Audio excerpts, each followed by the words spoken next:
Good morning, everyone, and welcome to our 15th State of the Nation webinar. Just a few little housekeeping tools. So if you've got any questions, please feel free to put them in the Q&A and we will ask them to our speakers as we go through the session. We'll also be recording the session, so if you would like to watch it or you need to leave early, it will be available on the Retail.Group YouTube channel later today, and it will also be available in a podcast format on our podcast channels on Spotify, Apple and Google. So if you do need to leave for any reason, you'll be able to catch up later, no problems at all. Fantastic. So we will make a start. So my name's Anastasia Lloyd-Wallace. I head up the Consumer Insights and Managing Retail Doctor Group. I'd also like to welcome Brian Walker, CEO of Retail Doctor Group this morning. Good morning, everybody. And today we also like to welcome Anthony Heraghty, who will be talking to us about global retail trends and innovations with Super Retail Group. Good morning, Anthony. Yes, good morning all. Great to have you with us. Yeah, thanks for the invitation. Pleased to be here. Great. And today we would also like to talk about the Global Retail Innovations Awards for 2021. So we're bringing these today with in partnership with our global partners, Antcliff Group. And from these awards, each year Retail Doctor Group nominate around 20 Australian retailers to go into the finals for the global awards. And this year we're really proud to present 3 of our Australian finalists who made the global finals, and that is Jeff Antcliff from Vinnies, Julie Mathers from Flora and Fauna, and Dene Heath from LiTMUS Labs. So we'll have all 3 with us today. And they're going to talk about what's going on with their businesses, how they've been innovative, and how they've worked through the last 12 months of the pandemic. So we've got a lot of fantastic content to share with you today. There'll also be the Global Retail Innovations download available from our website. So if you want to go and read more about the different global innovators and look further into the 3 Aussie finalists, you'll be able to find that link on our website. So good morning, Brian. Good morning, everybody. It's great to be here. The Global Awards for Innovation, the theme of innovation, and delighted to have the speakers with us. And I think what we'll do now is start off by sharing some of the global awards, and particularly when we start talking to Anthony and so forth around innovation as a practice, particularly in a COVID environment. And I think you'll find these awards that we talk about now, as we move through some of the case studies, you'll really get a sense of how these retailers are thinking about their brand and evolving this frictionless retail, which is easy to say, but challenging in practice, as our experts will tell us. All right. Fantastic. So just a little bit about the Global Retail Innovations Awards. So these are brought to you with our partners, Antcliff Group, which is a global alliance of retail consultants. So each country puts forward around 20 to 30 nominations each year, and then an expert panel of judges will move forward and select the top from around the world. So it's rather than the top from each country, it's actually the top globally. So we're really happy to see 3 Australian finalists make the top 20 this year. So it's really fantastic to see. And during the session today, we're going to show you 2 or 3 from each of the different categories, but there's plenty more to read in the white paper. As members of this group, we help our retail clients expand pre-COVID and also bring in new innovations into the country for retailers. So our relationship with Antcliff has gone on now for 12 years, and it's a fantastic alliance. So to the awards themselves, Anastasia. Fantastic. So firstly, there's the overarching winner. So this is the global winner. This is from Canada, Grocery Neighbor. And this is an innovative concept of a shop that actually comes to the customer. So it is housed in a van and it drives around the different areas within Canada with the grocery products. So it will come to your house, to your neighborhood. And it was quite an innovative concept, in particularly in the trying times at the moment. So this was actually developed early 2020. So really ahead of the curve in this bringing the shop to the consumer. This kind of reminds me, everything old is new again, you know, and the generations preceding us were very used to having vendor deliveries. Now we talk about fulfillment, last mile, supply channel, personalization. And this is probably an innovative yet fairly traditional way of bringing product to customers. And the localization is interesting as well. So then we look at each of the 4 categories. So just quickly, the 4 categories that we've got are on the integration, customer experience, extreme convenience, and sustainability. So we'll have a quick look at a couple of retailers within each of the 4 categories. So firstly, C&A in Germany. This is an example of omni integration. So within the stores, the customers can go into the changing rooms, they can use magic mirrors to order additional product. They can seamlessly go between the online store and the physical store while they're in the physical environment. So it's a great example, as Brian just said, of creating that frictionless experience for the customer. I kind of think this one in the next year or 2 of the Innovation Awards probably won't rise to the top because it will just become the norm.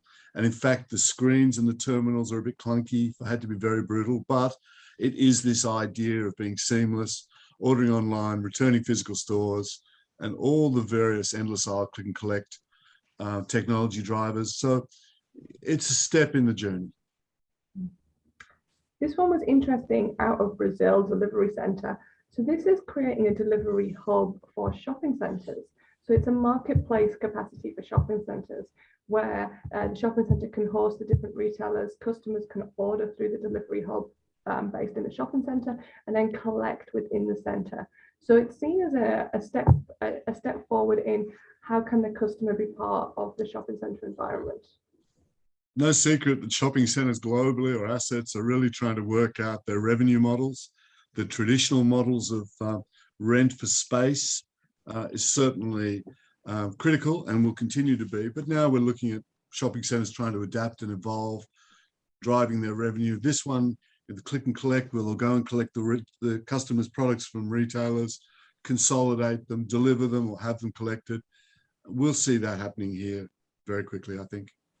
The question is how popular it will be post-COVID. We'll find out. DoorDash Kitchen, this was a great example of taking the food delivery services just that step forward. So that problem that we all have on a Friday night, is it burger, is it pizza, the other half wants pizza, I want burger. This allows you to have it all. So it puts all the restaurants in a central hub, and therefore as a consumer, you can order from all of them with no extra charge, no issues with the food getting cold. So it's almost taking the Uber Eats model just that step further to again put the customer very much at the center. Classic consolidation of offer. It makes a lot of sense. And of course, Uber, as we know, is a software company collecting data and drives their cap value through that. So in this category is LiTMUS Labs, and we will let Dean talk a little bit about this later on as we come to it. So with this a finalist in the omnichannel integration category. And Walmart also one of the finalists here, and we just wanted to touch on this very briefly. It's Walmart launching a subscription model. So again, it's nothing that's particularly out of the ordinary, but it's looking at how they're going to rival Amazon. So it's very much around this subscription, unlimited deliveries, click and collect, and what else the customer is going to get to become part of that Walmart community. So it really is their goal at rivaling Amazon Prime. We've seen the rise of the community, the Amazonian community, this heavy competition from the incumbent of Walmart in terms of physical retail and all the omni-channel piece around this. But this piece around gated community, data-driven communities is critical. We know in America that 1 in 2 subscribers to Prime, for example, in Australia, it's about 25%, and that is pivotal to the growth of Amazon. So this is Walmart's attempt to compete, minus a streaming service at present.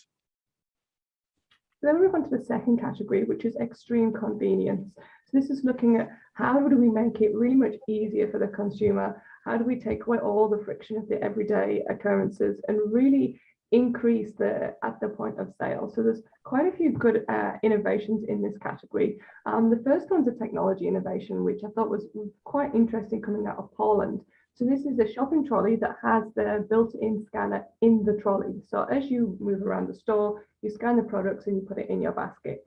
There's no need to check out afterwards because you've done everything as you go around. So it's quite an interesting changing concept too. At the moment, we're seeing the scan and go on your mobiles. So for people that don't want to juggle the mobile, the basket, the scanner is actually built into the trolleys. And so it weighs product in the trolley, and our partners in Poland are actually working with some retail clients on this very offer. And I think this is getting closer to really thinking from the customer perspective, quite innovative. This one was quite interesting, box by posting in Finland. So this is actually a post office. And again, it's thinking about how the consumer is really at the center. So as a consumer, you can go to the post office, you pick up your parcel. And what this post office has is it has changing rooms within the post office. So you can try on that product immediately. If it doesn't fit, you can repackage it back up and put it straight back in the post office. So it removes that need to take it home and then having to go back to the post office later. And what's quite clever here as well is that they're using their space to actually showcase different retailers. So within the middle of the store will be a particular retailer of the month that's showcasing their products. So consumers can actually buy additional products as well while they're picking up their parcels. This was Spar from Netherlands, and it was this concept of really bringing it to the consumer. It's the micro malls. It's really small, one person only that can actually fit within the store at any one time. And they revolve the food that's on offer about 6 times a day. So depending on what time of day you go in, it depends on what time of food you get. So breakfast food in the morning, grab and go meals in the evening. And it's really looking at getting it very localized so they can drop these mini supermarkets off within any neighborhood. They also back up as delivery order fulfillment for bigger distribution, but the mobility, you know, growing up with this, bringing people to our brand, and now this is an example, of course, as many of these are, bringing our brand to the people. And Vinnies Victoria is in this category as well. So we will let Jeff talk a little bit about that later when we come to them. So they've been a finalist in their customer experience category. Deservedly so. We move on to extreme experience here. And this is looking at some stores that really have created an extreme in-store experience for their customers. How do they really ramp up that physical experience? So this is Camp Experience Store USA. And as you can see by the image, they've really created that camp feel. The children can go and play with all the camping products, the outdoor products. It really is a way of interacting with the products in store and creating that excitement. The second one is Casa Sia, and this is the car company creating what they call their house within the CBD locations. So it's very much a house that they want to be part of the CBD structure. Consumers can come inside and they can look at all the different Sia products. They can test out the electric cars. They can look at all of the different products that Sia's got on offer, but very much within that CBD location. This next one is CVS Health Hub in America, and this is one of the largest pharmacies in America, and they've recently bought an insurance company. And what's quite clever about this model is it's combining both the pharmacy offer into a much fuller health offer. And what they're doing here is they're using their data from the insurance company to understand what is that local area, what are the ailments and illnesses that are really prevalent in that local area, and therefore really targeting their health hub. So for example, if it's diabetes, there'll be very much a section on diabetes. There'll be specific health offers that you really link to whatever is the issues in the local area. The interesting piece around this sort of work, of course, is that the traditional formats of the area that we concentrate our offer in, and the linkage between that is evolving now to much more consumer lifestyle, life stages, and a much greater broadening of the offer. And again, integrated with good data, good platform growth. So we'll see more of this as well. I think less of that traditional channel segmentation. This is Decathlon in France, and this was quite an interesting model as it was very much based on the use of data. So as a consumer, you're not allowed to enter the store unless you're a Decathlon member. So you have to scan a QR code as you walk into the store. But then what that enables you to do is that you can check out without actually having to check out. Everything you pick up, it registers and you can leave the store. It's got body imaging, so it reduces trying on the clothes and it remembers your body shape, your size, and can recommend products. The same for footwear. It can measure your footwear size and it says all that to your customer profile. It's a very good example of building that customer data, building that customer database, and really, again, creating that digital seamless experience. That takes us into the area of personalization, which I'll touch on with Anthony when we get to that part. And our final category today is sustainable practices. So again, one of the areas that really has come to the forefront in recent years. We're all very conscious about sustainable and ethical practices within retail. So we've got some good examples here. First one out of Belgium, it's the Urban Farm by Dene. And effectively, this is a supermarket and they have built a farm on the roof. And effectively what that means is that consumers are getting the freshest products that are in season at the time. They have a very short window from harvesting to be able to sell the products. But what it also means is they've got community engagement. So the local community can come in, work on the farm, they can plant specific things that they want. And again, it's using that unused space on the roof of the supermarket. Second, we've got Flora and Fauna from Australia. So again, Julie will come and talk a little bit about Flora and Fauna and their journey to innovation and sustainability. In Farm, Germany, this was a very interesting concept. This is where the plants and herbs and, as you can see, groceries are actually grown in the store. And what InFarm do is they're a farming group and they bring it into the supermarket or the office building or whichever retailer wants to have this farm in their store. And this farm is a growing product and a customer can come and cut the herbs, cut the lettuce. So it really is fresh to the consumer.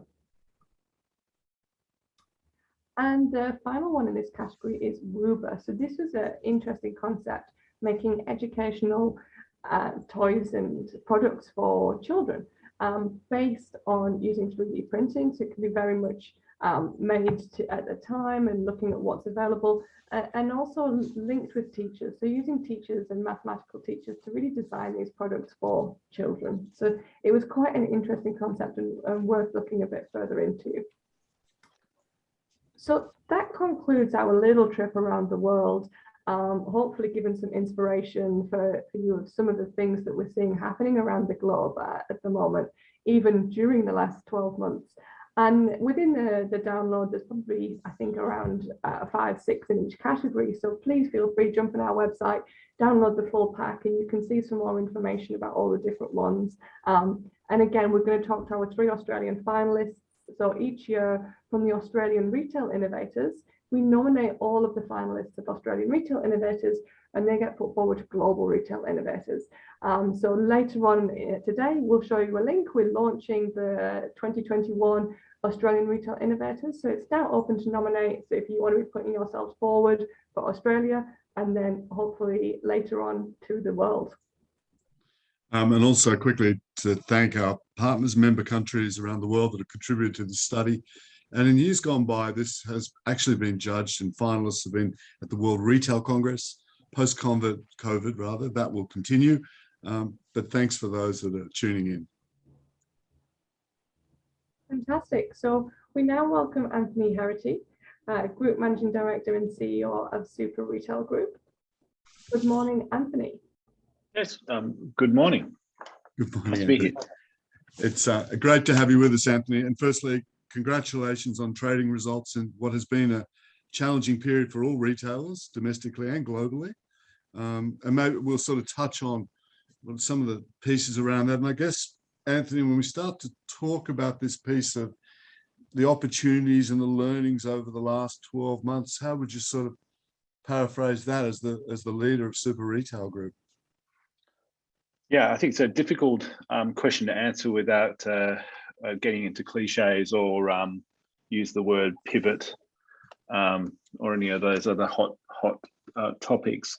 I think, I suppose our reflection over the last, I mean, there's many, I think in terms of just the way you think about the business, if we go back to pre-pandemics, retailers would really think about performance through the prism of, 3 to 5% like for like. And it was a series of incremental improvements, whether it's 30 basis points of margin improvement, a little bit of like-for-like sales, some cost fractionalization. And if you eke a little bit better than you did before, you're kind of at the top of the class.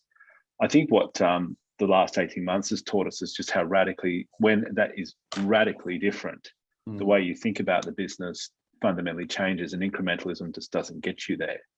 And I think for our management team, we sort of you end up forced into making quite substantial decisions as opposed to incremental decisions.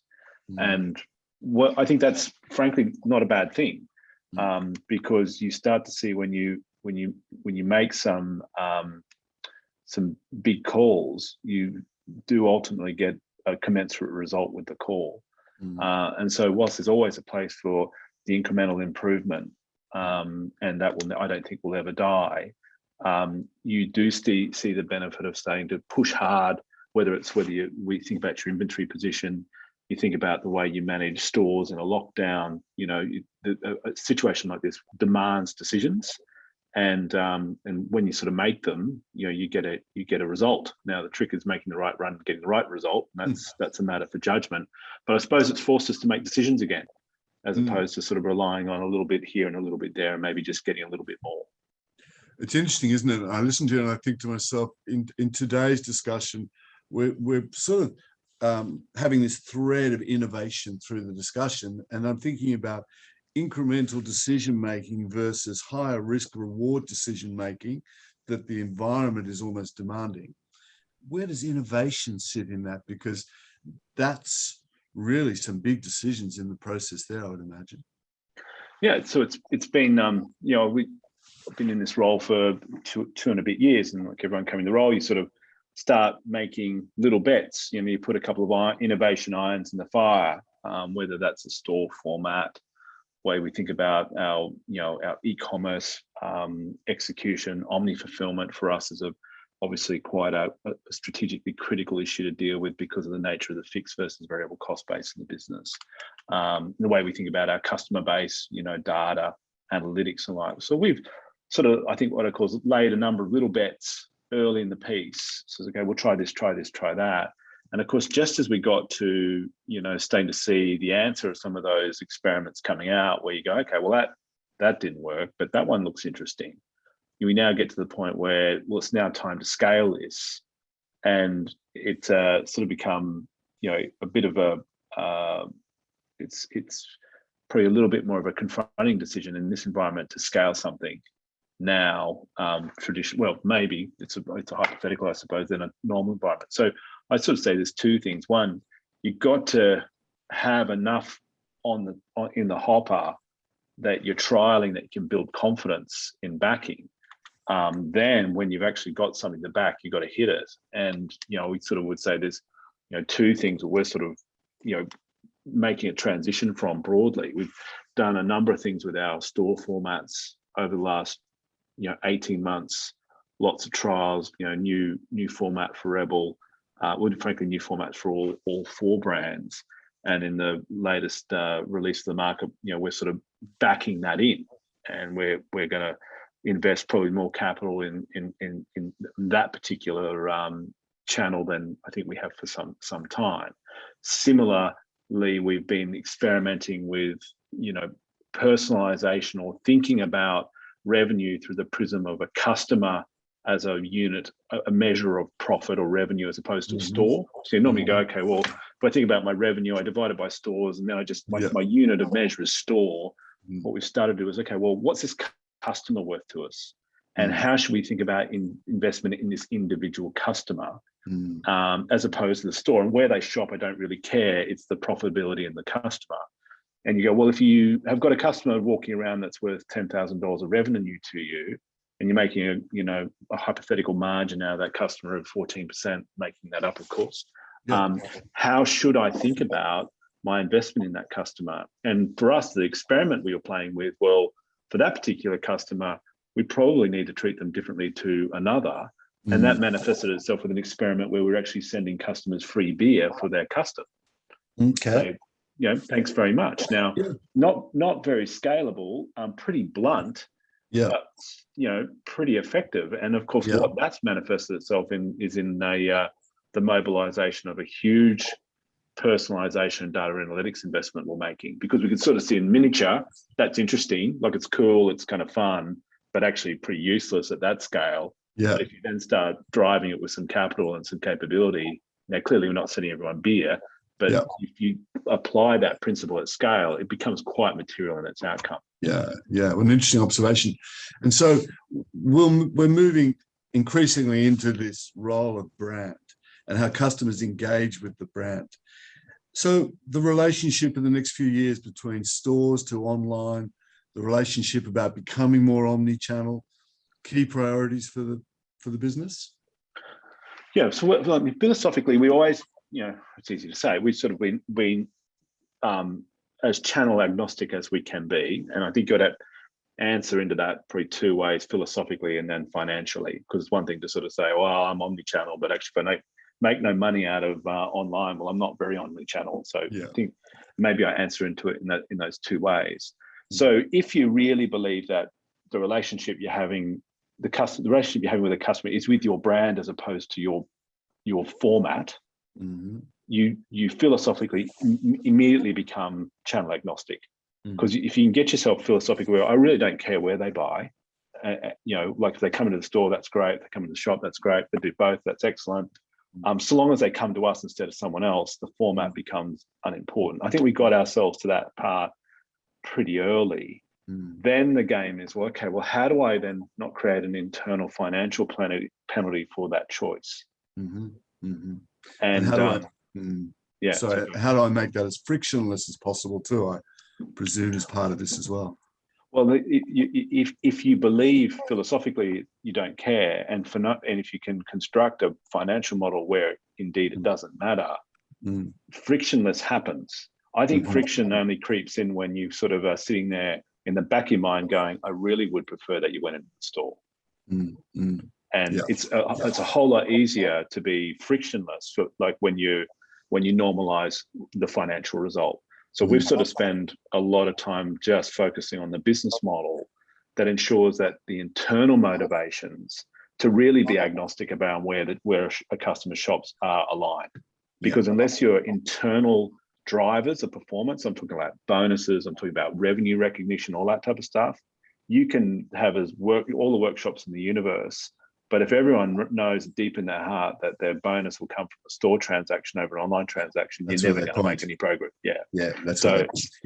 So I sort of see innovation through this. Like, you've got to get all the really boring mechanical stuff right and aligned, and then the magic happens. If you do the magic without the mechanics, it's always just going to be a nice little idea that never got anywhere. Yeah, and where if we think about innovation in terms of global best practice, we've just come through we are in a COVID environment.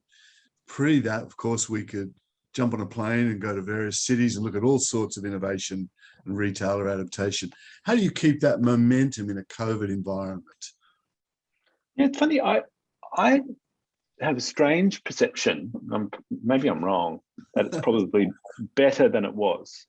Because what you used to do is you just get on a plane and you'd look at things. And you'd make your own estimation of whether it worked or didn't work. You didn't really get an understanding around how it was constructed, the implications, the complications, et cetera, et cetera. And what we're finding, we've done a lot of work trying to understand how retail's thinking about data and analytics. We've done a lot of work around personalization, loyalty, customer data systems and the like. Because everyone is at home and kind of bored, you can get access to people who actually built these damn things. And they will sit there in their kitchens at night with their kids screaming in the background of the dog barking.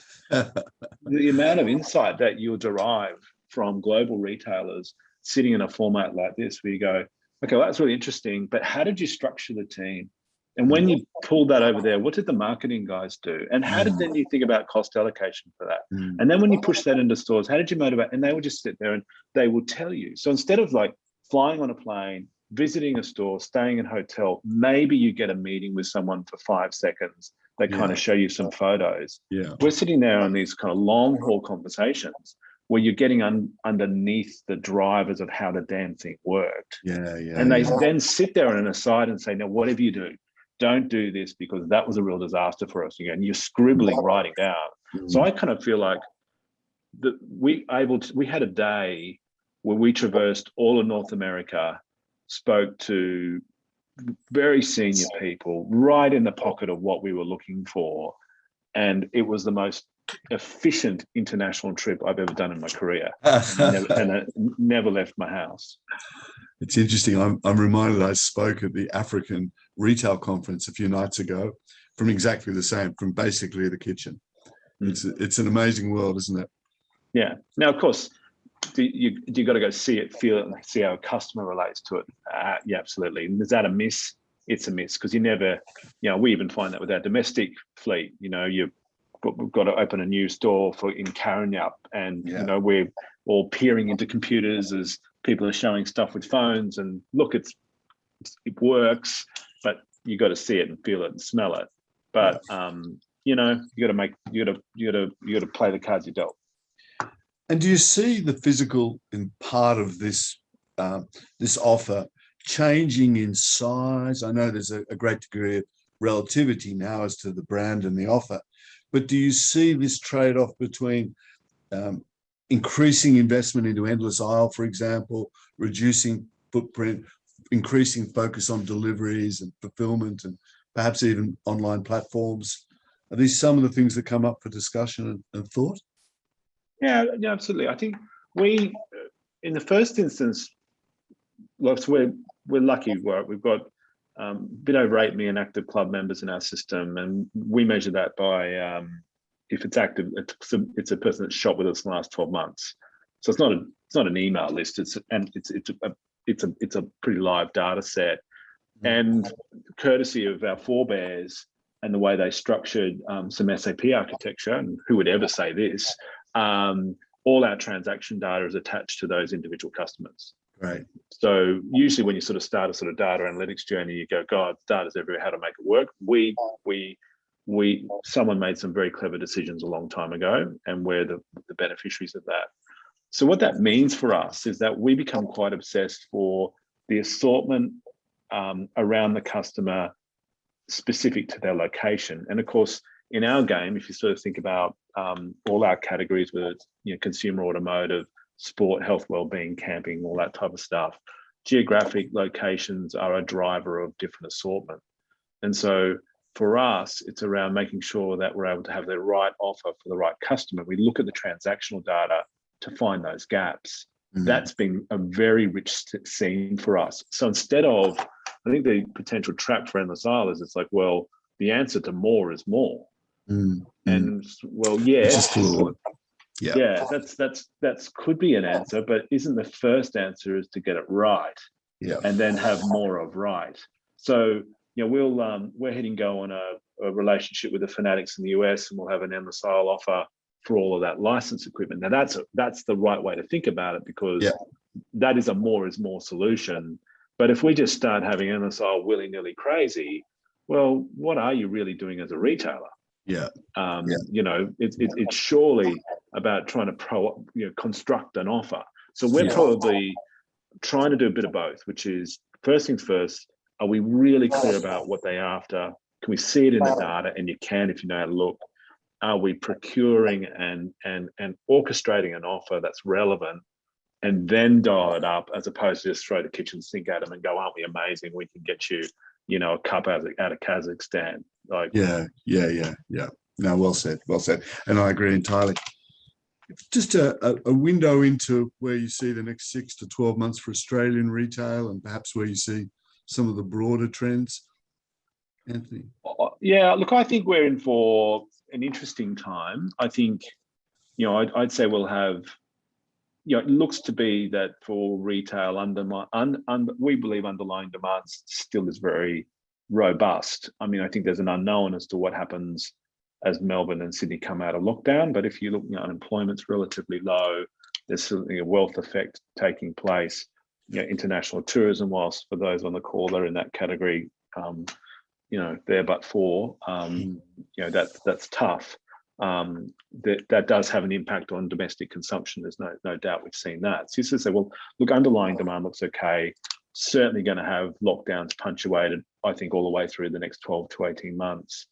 So I think that's in the positive side. I think the challenging side is we'll have pretty significant supply chain constraints. I think we've got very strong inflation pressure coming through across the dial. Whether it's raw materials are clearly strong. Labour costs are up. Shipping costs we all know about. Then we start looking at cost inputs here in Australia. They're not particularly great either. So I think we've had over the last 25 years. And we've been a net importer of deflation, courtesy of offshoring. I think we're about to become a net importer of inflation. I think we've got a generation of retailers that haven't lived with that. That will be interesting. Yeah. And you've probably got the most disrupted supply chain since 1945. Yeah. And looking around, I don't think anyone's been around since then either. So I think we're in for a pretty. I think we're in for a pretty interesting ride. And if the last 18 months have been difficult, I can't see them getting less difficult.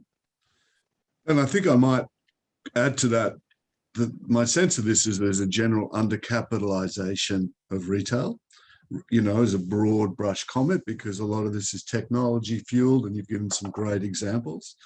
So preparing for these times will be interesting. And I'm not sure where you see that sort of small to medium player, where they sit in all this, because as the larger businesses like yourself look at these investments, look at capital and bring this efficiency to scale, for our audience members that might not have the beauty of that scale, how they think about it. Yeah, I suppose the way we thought, we've sort of set our strategy, we had a fundamental belief that the industry was going from an analog to a digital transformation. I think that's a blinding insight, but nonetheless, that's what we came to. Mm-hmm. And that unless you moved fast from then, unless we move fast, we wouldn't be able to meet customer expectations. You would start to see revenue slip, costs down, gross margin under pressure as you're discounting to maintain demand, and then someone effectively takes you out. So for us, strategy was how do you keep up with customer expectations? And we've sort of invested heavily with that as our driver, right? So a customer's going to want this. We currently deliver this. For God's sake, catch that up as quickly as we can. Yeah. I think the observation I'd make, and we'll pour $125 million into this business this financial year to achieve that goal. Yeah. Right. So and that's not new. We've been running, in the 80, 90, $100 million for the last couple of years trying to get this thing under control, and it's a tough thing to wrestle. I would make the observation, if you're a small retailer, you're actually probably in a good position, because the ability to access, like high quality e-commerce, high quality sort of customer systems, you can rock and roll. In fact, sometimes I sit there and go, it's a lot easier for a $5 to $10 million operation to do this than us, because we're trapped in sort of an enterprise network and legacy scale. So I go, I think that looks all pretty good. And those that are probably in green fields and scaling up, that probably feels pretty good. If you are, however, a retailer like us that's got really heavy, like concreted in infrastructure built around bricks and mortar, and you haven't been sort of chipping away at that for a while, or not chipping away, taking to it with a sledgehammer, if you start the clock now, that would be hard. Yeah. That's a great answer. I mean, the parallels around customer centricity, the pieces that you've touched on today. One last question, if I may. If I think about the organization going forward, skill sets, to meet this changing dynamic, the role of diversity, the role of how you find people in what we're starting to feel is a talent shortage starting to come. Sort of your sense and feel for that as a priority. Yeah, look, it's funny, right? So, if I look at my day now, whether it's talking about privacy, cybersecurity, ESG concerns, like the days of just simply like I've got a store. The store's got to be leased. I've got people in the store. I've got to get stock to the store. I've got to process some transactions, and I'm out. Now, I'm not saying that was easy, but it's very different to what we're dealing with now. Like I'm sort of going, well, like I've got a lot of questions. Should the data engineers be sitting next to the data scientists, or should they be separate? Yeah. Because if they're not next to the data scientists, they won't be able to do the modeling. But if they're too far away from the guys that are actually unpacking the cloud, the data lake, well, that could potentially create some problems in terms of data governance. Now, for God's sake, I'm a retailer. Why am I talking about any of this stuff? Yeah. And so then come to your question around, well, what does that mean from a workforce perspective? You just simply cannot have the same type of person, trying to do all this stuff. And so having different skills, different backgrounds, gender diversity, the whole lot is how you actually are able to execute that. And I think, again, to attract that kind of talent, you need to be down the path on executing it, because the last thing you want to do is ring a data scientist and say, can you come and work for us? And they go, sure. Can you tell me what's your stack? And you go, well, I don't know. That's going to be tough. So I think what it was and what it will be, unless you do have, a very diverse workforce with diverse skills and diverse backgrounds, there's no way of cracking through what has become a pretty complicated and very, very radically different business environment to what we had sort of 10 years ago. It's fast evolving, Anthony. I know when we spoke to the Australian Retail Innovators on leadership, you really talked to this theme of preparation and preparedness. And it's come through today as well. There is one last question even said, though, was we talk about the future of retail, if I can crystal ball out a little bit, around this marriage of retail, technology and media. And this idea that a brand can permeate into one's living room, the personalization piece. Yet, of course, the other side of that is the good old-fashioned retail basics, service, knowledge, benefits, and so forth. So it's always about keeping all this in check, isn't it, as you go forward? So a lot of the old is still very familiar and necessary. Oh, look, yeah. I mean, like, once you carry on with all that malarkey around data scientists and data engineers, at the end of the day, it's actually just having the right product, the right place, the right time for the right customer. And, that is still like sort of say around here, like nothing happens until someone buys something. Yeah. Right. And for someone to buy something, you've got to actually put the item, put the offer to them with the item. They've got to transact. I mean, it's still, that's the same business model of 2000 years ago.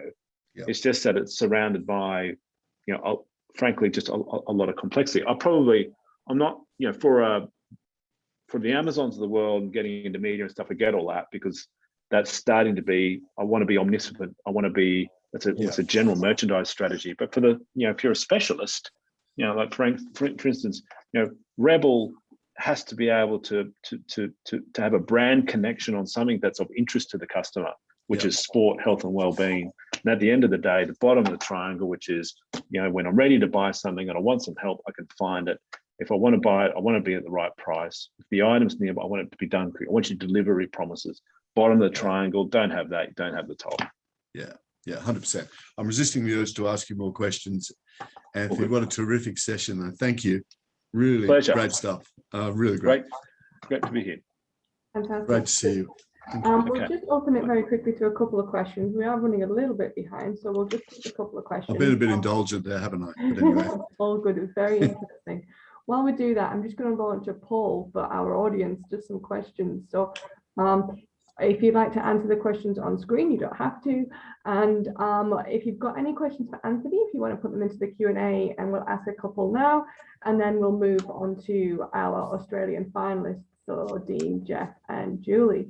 Fantastic. So that polls, everyone's putting their answers in. Fantastic. So one of the questions, Anthony, is, so now major suppliers have decided to go more direct to consumers, and has it impacted sort of your plans and your future roadmap?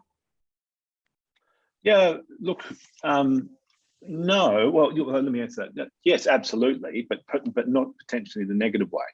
What you find that if we look at, say I think the obvious candidates for that are the global sports brands, and what they're using their direct customer business is building out that footprint, understand the customer same as everyone else, to sell their brand. Where our role as a retailer is to be much more than just the purveyor of items for that individual brand. So it's the full solution. And I think what we sort of find is with direct to customer activity is when a brand can execute that well, in order to be a good wholesale partner, you need to be the best, not the second best or the third. And so, and I think it goes for all types of consolidation, whether it's a consolidation of, a player like Amazon or like, or a partner going direct. The way I think about those risks is, sure, there's a tiger and I've got to outrun it, but I don't need to outrun the tiger. I just need to outrun you, right? So it's I need to be the obvious number one plus the direct to consumer business. So that's the way we sort of think about that. Yeah, it's a really good mindset. Launch a separate question. I've got another one in here today, and that is, it's Are You OK Day today. So, and obviously we're all very aware about the challenges to mental health in the workplace at the moment. Is there anything that you're doing as a brand for your staff, colleagues, associates with Are You OK Day, or just in general mental health within the business? Yeah, look, Are You OK Day in our place, I can tell you now, if I'm going to show you my screen, goes berserk in our place. We've got yellow through the entire store network, and it's a huge event. I mean, we're lucky we have an incredibly engaged workforce, and so it's massive. In fact, I should be wearing a yellow shirt, but it sort of doesn't look great. So we have a couple of things quickly to support. We are part of the I Am Here program, which is a program which you can, it's a learning tool where you actually learn how to actually ask the Are You OK question. And if you don't get the right answer, what do you do? What if you get an answer which is challenging, I should say, well, what do you do and how do you connect for help? And it's been an extraordinary program, the I Am Here program. Look it up. It's brilliant. And I think we've got thousands of ambassadors now after 18 months. It's a great program. And then I suppose the other thing we do is, we've got stores in lockdown, and we haven't stood any team members down through these lockdowns. So for our full-time and part-timers, they are, even in middle of Southwest Sydney, they are in the store doing click and collect orders. Now, the economics of that are not particularly attractive, I must tell you, but that's not the driver of the decision. So keeping them a job, keeping them connected to the network, that's, frankly, we've got to carry that load. That's our job. Yeah, fantastic. Well, thank you so much for your time. That's been super insightful. And yeah, audience, if you do want to listen to Anthony again, it will be available online in a few hours. So thank you very much for participating and answering all the questions today. That's been great. Pleasure. All right, great to see you all, and I wish you all a great Are You OK Day. Cheers. Fantastic. Thanks. Thanks again, Bye. Anthony. Fantastic Goodbye. session. Bye. So now we move into welcoming our 3 global finalists. So these are the 3 finalists that were selected from Australian Retail Innovators by the global panel and have been finalists on the global stage in the Retail Innovators. And so I'd like to welcome Julie Mathers from Flora and Fauna, Jeff Antcliff from Vinnies, and Dene Heath from LiTMUS Labs. So welcome everybody. And I am just going to put it so we can see everybody at the same time. Fantastic. Awesome. Well, go ahead, Anastasia. So go on, Brian. Sorry. Well, welcome. It's great to have you with us. Now, Anastasia, 10 minutes or so. Great. Well, let's start, if we may. Congratulations on your awards. This is a prestigious award, and as we touched on earlier, through Ebeltoft Group becomes part of our global platform. To have 3 Australian businesses in that selection is fantastic. So let me start, if I may. Ladies first. Julie, it's been an extraordinary year for you and for the business. what would have been a couple of the key learnings for you, particularly from an innovation of offer and thinking about that customer piece? Yeah. Okay. So, gosh, what a year! What a year! I've also had a baby in this as well. So Yeah, congratulations. I know, baby, business, COVID, selling the business. Oh yes, Yeah. it's been crazy. Yeah. So I think the thing that we have always thought about when it comes to innovation is you've always just got to think about the customer, and your customers will tell you what you want. So probably a great example is at Flora and Fauna, we have a Facebook group. So we have a Facebook page like everyone else does, but we also have a Facebook group. And the reason we have that is so that the community can talk amongst themselves. And they do. And they talk about, oh gosh, what shampoo do you think we should use, and so on and so forth. And what we were finding is that they were using our Facebook page to try and talk amongst themselves, but it's really hard on Facebook because everything's monetized. So I just said, oh, let's set up a group. Now, a few people said to me, God, are you not worried about competitors coming in? I'm like, oh, you come in once, you make a comment once, and then you won't again. So, that's right. you know, that's right. But you've got to think, and I think you can probably get a little bit too stressed about your competitors as opposed to thinking about your community. So we have always been very, very focused on our customers, on our community, even to the point last night where we asked in the Facebook group, hey, we're thinking of changing one of the words on our navigation. Bottle of Hugo's just crashed to the ground, but anyway, yep. Something's gone. Even to the point of last night we put something on the Facebook group in terms of what do you think, and we had about 50-60 people comment in terms of what they thought. So there's been quite a few learnings from us. Go on, sorry. And only to say, what I neglected to do was introduce what Flora and Fauna is all about. So I'm going to ask you to do that. Yeah. And then take us into the 12-month window and say, has that offer evolved as a consequence of COVID, the environment, the mindset of innovation and so forth? Yeah, so look, Flora and Fauna is Australia's largest eco store. That's who we are. We sell about 10,000 different products. We have skincare, body products, things like shampoo bars, cleaning products, so on and so forth. And we are a B Corp, a very, very, very proud B Corp. Great. That is not an easy thing to do. No. And we are no, it's not at all. And when you get bigger, it becomes less easy, and as you recertify.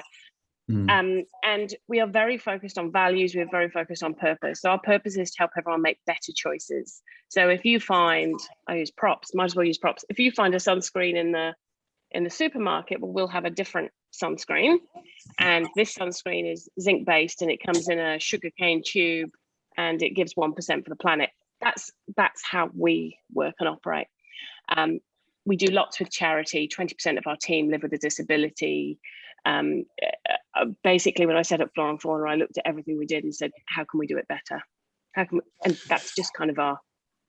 And I think that's the creed to innovation, isn't it, Julie? This, how do we do it better? You know, and questioning and being curious about it. And I think that's been one of the hallmarks of your success. And also to Dene and Jeff, this, how do we do it better? How do we stay curious? And how do we have a purpose and values-driven organization? 100%. 100%. Yeah, you've got curious is such a powerful word. I was interviewing someone the other day, and she said to me, I said, you know, I always ask about values in interviews, and I said, what are the sort of your top values? And she goes, I'm really curious. And she goes, I'm really curious. And I went, I love it. I love that you're curious. Yeah, it's so important. So we've really evolved. Over the last year, we've really evolved in terms of how we've thought about that, and we've really been led by our customers. So of course, during COVID, we slightly needed to shift our thinking when it came to products, because people were looking to buy different kinds of products. So we started looking at our private label, producing different types of products, and so on and so forth. That's one element. That's a great answer, Julie. I'll now turn our attention to Dene and Heath. Thanks, Julie. That's terrific. LiTMUS Labs. Tell us a little bit about LiTMUS Labs and why it's a worthy winner of this award, Dean, and that question about evolution over this last period of time. So Yeah, good morning and thanks, welcome. guys. And I mean, it's been a heck of a journey for us, but it's really interesting listening to this. I had a spiel about why we're worthy. I'm not sure that being compared to anything Walmart does is quite comparative, but we'll keep going. But you know, fundamentally, our mission was to actually really shift the lens on retail as a whole. And in listening to what Anthony said and what Julie said, you know, one of the things that's been really interesting for us is that in this massive online migration that was a lived experience for us, seeing these digital disruptors, one of the kind of forgotten partners was the brands themselves. So one of the factors that occurred in this retail shift between, you know, traditional bricks and mortar and online was that brands could grow with a very different set of metrics. Brands could essentially launch a product, buy the product, and then go onto an Amazon platform and have 1 million consumers. They could market through Kickstarter. Brands are evolving every day at a rate that just never occurred.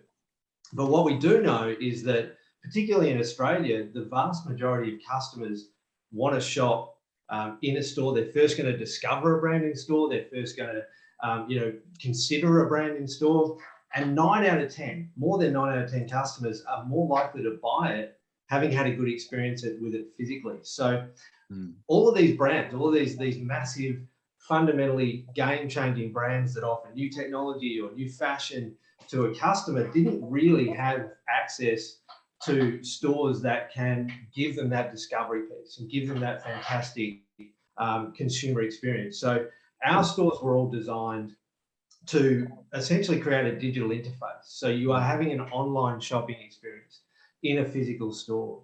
And it's become really important because one of the things I picked up on with Anthony talking about this endless aisle, I'll round it out here to not take too much time, but you know, endless aisle is actually really critical because Amazon is an endless aisle, because Alibaba, iconic to a degree, Kogan, all of these mega retailers are endless aisle.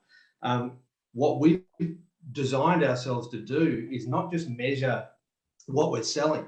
This old metric of I only know the customer once they transact is missing an entire leg of how the customer starts considering a product, how the customer shops that product.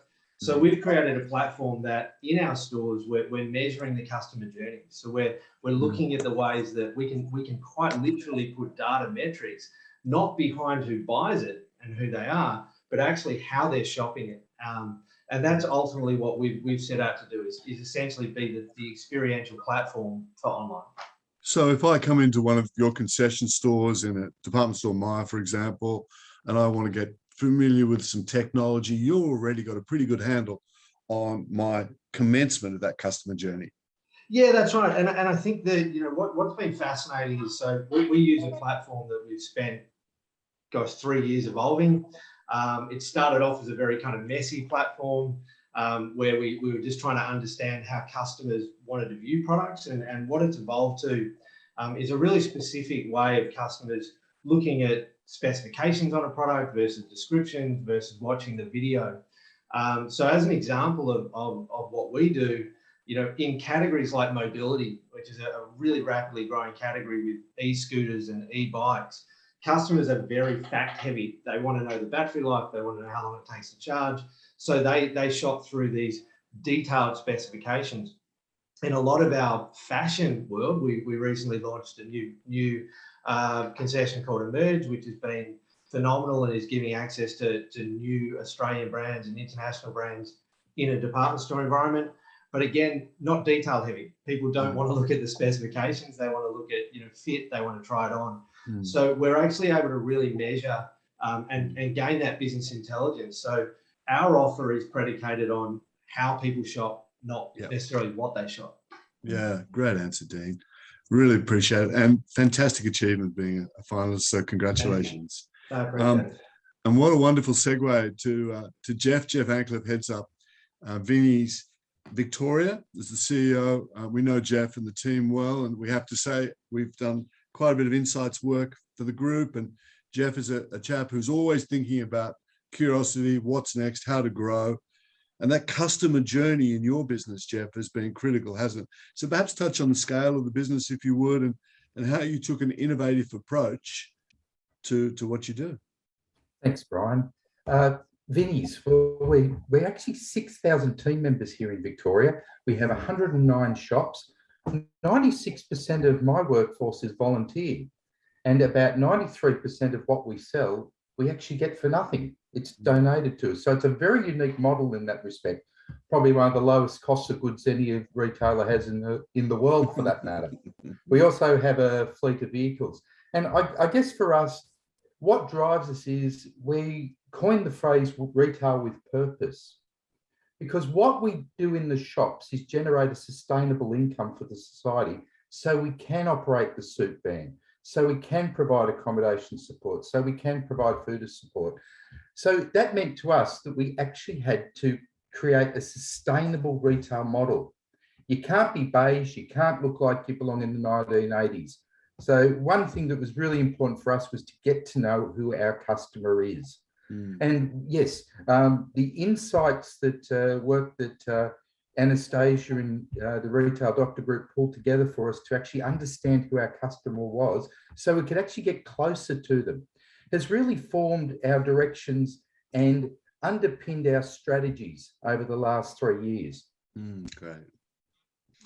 And so innovation, I know it's something, you know, within what is a fairly contemporary customer facing offer, but traditional method of getting it there, as you touch on. How do you inspire innovation into the team and into the business? Well, it probably goes back to, we have a very successful loyalty platform, our Vinnies VIP Club. And I got up at a state meeting with all our managers, and I announced we were going to launch it in 12 months. So I sat down with my operations manager and merchandise manager and said, hey, I don't know how you're going to do it, but now you've got 12 months. So the innovation came out of necessity. We needed it was forced innovation. It was forced innovation. And we actually had we didn't even have a platform. So we had to work with our point of sale supplier to develop the platform. And that was just a fantastic process to actually work through. And that's now going to be rolled out through other states. So we're very excited about that. But I guess the real innovation was how we got the engagement of the team. Being 6,000 volunteers, and many people watching today do have loyalty platforms, and the engagement level of the loyalty platform varies greatly. For us, it was about engaging with our volunteers and getting them to believe in the loyalty platform. So they had it exclusively for 3 months. So they saw the benefits before we let a customer have it. So on the day that we were able to say loyalty is launching in Vinnies, I had 6,000 advocates out there. And you got to road test it as well. Absolutely. Learned and there was some trial and errors. And it was just great to be able to develop and partnering with somebody like Kudos, who is our point of sale provider, gave us that ability to really test and try things. It's a fascinating industry. I mean, Australia sort of opportunity shop retailing is about 900 million in turnover, depending on, you know, exactly who you read into this. But and so we're now starting to see mainstream retailers globally start to think about sustainability more. I saw IKEA in the US testing reusing their furniture, reselling secondhand furniture, which was interesting. You seeing more trends like that emerge? Brian, we know that the number one reason in growth why people are choosing to come into an op shop is because of our environmental credentials. So for us, it's absolutely critical that we are at the top of the circular economy, but we've taken it that extra step. Vinnies Victoria is now certified carbon neutral. We've taken responsibility for our carbon, and we're very proud to talk about our environmental credentials. Not only are we the leaders of the reuse economy, but we're also taking those extra steps. I've just signed off for another 14 stores to have solar installed on their roofs this morning. So we will have 93 of our shops solar powered by the end of this year. Yeah, very good, Jeff. Very good. Congratulations on being with us too. It's a really worthy achievement. I know personally how you run the business, and you're always thinking in that curious mindset. So compliments. Julie, can I loop back to you for a second, if I may? What does the next year look like for retail, Julie, just broadly speaking? Oh, Just a crystal ball A time. quick crystal ball time. And is that a real background? I think it is a real background, isn't it? It is a real background, yeah. I always mean to sort of fuzz it out or something, but I blur it out, but I never do. That's the result of the last year. So, gosh, I think the thing for us, which we're all wondering and questioning, and particularly, I mean, so we're based in New South Wales. Victoria and New South Wales are our biggest, as you'd obviously expect, our biggest markets, and we're in lockdown. So what is going to happen when we come out of lockdown? Because the reality is online sales, and we're 99% online, but we do have a physical store, but that physical store is shut at the moment and has been shut for the majority of the last year. Yeah. Now, when we can go back into store again, we need to make sure from an online perspective that we do a cracking job, because we're just not sure, are people going to stop shopping online, or not stop, but sales will drop and they'll head back into store. Probably that will happen. So we've got to amp up our experience, and I think it will be quite buoyant again. But I do think as in terms of retail, we have absolutely stepped forward due to COVID from an online perspective, and in terms of us thinking differently. Yeah. And I don't think we'll step back. I just think there'll be a little bit more of a shift. Yeah, it's interesting. I mean, you would always hear from us that humans are generally social by instinct. They like to touch and feel, and Anthony touched on that point, and certainly it's key to Dene and his strategy. So the whole purpose now of the next period of time is, how do we integrate? How do we become so brand centered? How customers do business with us and how they find us, is this omnipotent, omni-channel play. That's going to be a different mindset, isn't it? Increasingly for retailers to really get their head around. Yeah, we've got to start thinking experience, and I think we need to stop being so transactional, and really start about. And we've got something planned coming to a Flora and Fauna near you soon, to really engage our customers and embrace them and pull them in on the journey, because we have to. Customers are absolutely key, and that loyalty piece is a huge piece right now. And we have time, whether you're stores or online or whatever, to make sure that we are engaging our customers to the highest level possible, so that we don't see just such a slump. Absolutely. And before I pass to Dene to close this session, what's interesting in my mind is that we're all talking about loyalty programs, and we're all doing loyalty to varying degrees. Some of us have very insightful limbic type loyalty work, but the point in my mind is, ultimately, how does that start to differentiate? If I'm a consumer that's offered loyalty by all these different retailers, what's going to cut through? And I think that's one of the pieces in the next few months. Yeah. Julie, thank you very much. Dene, just to wrap us up, how do you see the next year? And where's your sort of focus for that period? Yeah, look, I mean, it's an interesting question, and I think, firstly, loyalty is an interesting one, because people were really loyal to their local grocer. People were really loyal to Sears and Roebucks and to Macy's for a long time, and those models have once a better offer, it's amazing how quickly people shift their loyalties. But for me, I think that the real discussion on omnichannel for us, our focus is to say, omnichannel has this really weird distinction. When I look at how omnichannel is executed by a lot of people that are familiar to me and businesses that are familiar, they have omnichannel is set up as an IT and online and a store network. We exist in that area in between as a linkage. So for us, our focus is on continuing to evolve how we create customer experiences in a store, be it for brand partners, be it for our own business, be it for and on behalf of other retailers.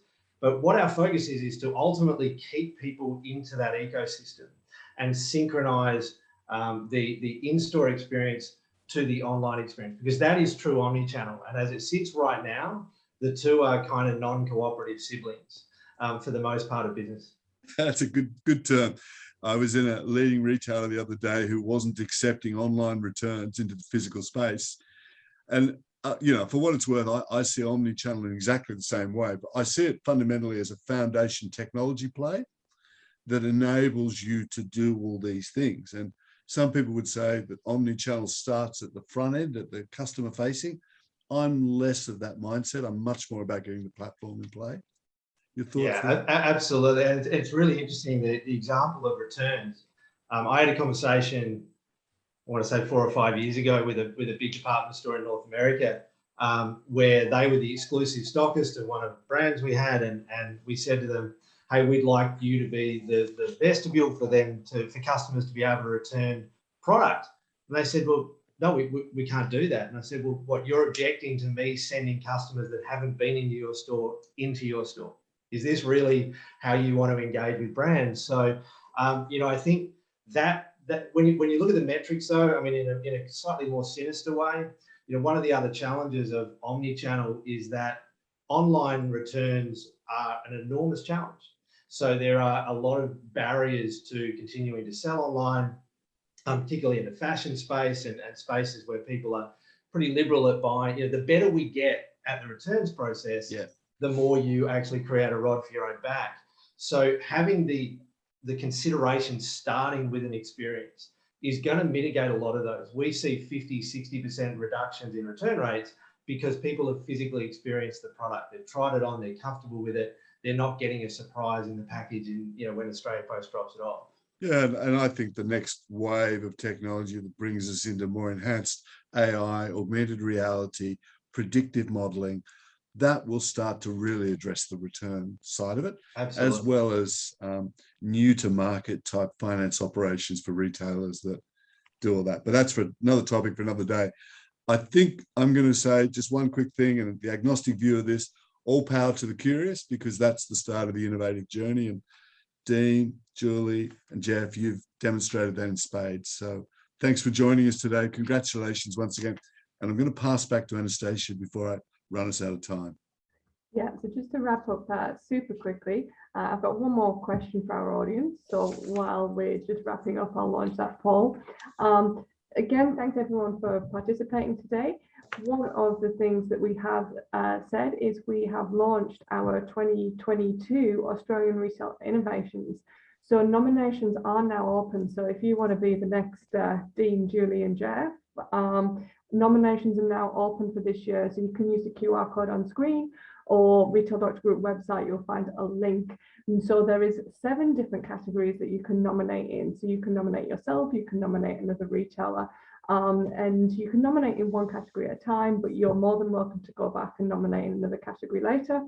The nominations are going to be open until mid-October, so you've got around 6 weeks to nominate, and then we will be announcing the winners early 2022. And as we said, the winners from the Australian Retail Innovators then got put forward to the Global Retail Innovators. So all of our 2021 finalists will be shortly entered into the Global Retail in the next couple of months as well. So anyone wanting to nominate themselves or another retailer, you can follow the QR code there. All of the content from today will be available online. So you can check out Retail Doctor Group YouTube channel. It will be up shortly, or our podcast channel on Spotify, Apple and Google. Follow us on there to listen to it again, or if you want to share it with other people. Also, the Global Retail Innovators full white paper, also available to download via our website. I feel like I'm on a selling mission here. There's so many things. Just so much going on. So, lots of things happening. And any questions, as always, feel free to reach out to myself or Brian. And if there's anything you would obviously like assistance with at Retail Doctor Group, we're here, insights-driven implementation. So we work across the way and we'd love to hear from you. Fantastic. Well, thank you so much to our panel today. So Dean, Julie and Jeff, that was very fantastic and insightful. And thanks to Anthony, who we had on earlier. Thanks, Brian, for facilitating all those questions. Our next session is held in a few weeks. I believe it is early October.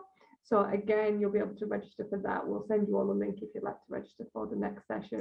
And I believe we have got representatives from Rebel Sports and Monroe Footwear at our next session. So look forward to seeing you all again then.